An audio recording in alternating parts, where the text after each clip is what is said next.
this acceptable? No! Monkeys being restrained for 5 years. Is this acceptable? No!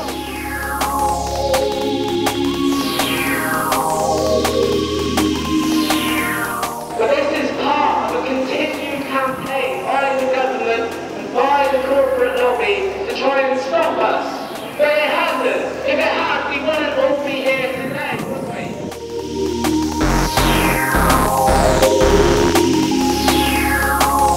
And we will fight to flush out their line. It does not work.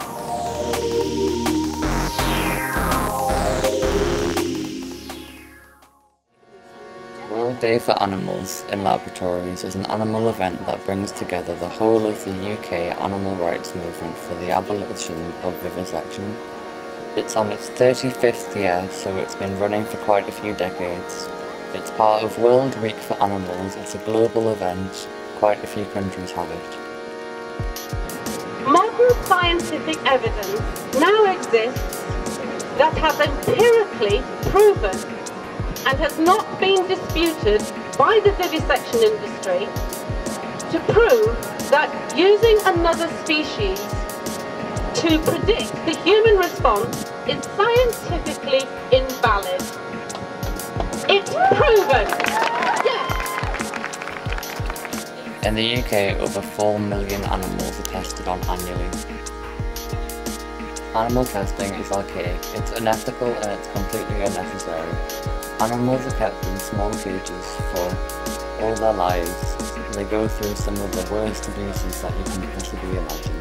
Animals are tested, poisoned, eaten, and when they're done with them, they are just killed. Scientists and the government don't want people to know because it makes them a lot of money, over £100 million a year.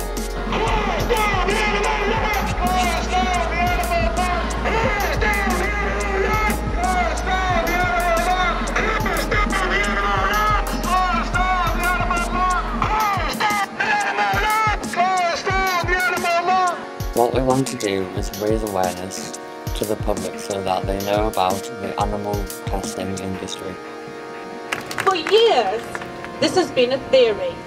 Even Victorian anti-vivisection campaigners going back to Francis Cobb in the 1840s, they instinctively said, this can't be working, but nobody has had the proof. We're at the tipping point. All of us here today put anti-vivisection at the centre of our lives, and in some ways we're the fortunate ones in the generations that have gone before us, because we can make this happen in our lifetime, because nobody else before has had the science, the advanced knowledge that evolutionary biology has brought, and the scientist that is Dr. Ray Greig, who has written, published that evidence, and the vivisectors can't touch it. They haven't disputed it, and it's been published for 5 years. Ray Greig is the vivisector's biggest nightmare. The stunt idea was that every time the gong went off, a person died. An animal dies in a laboratory.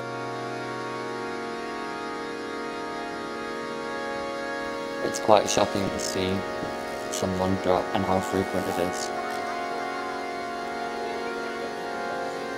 It's happening now, it's happening in England and all over the world. We want to get out there and let them know what the issue is and make them think about everyday things like cosmetics, toiletries, that take 1 minute to purchase, but it's about life and death for that animal.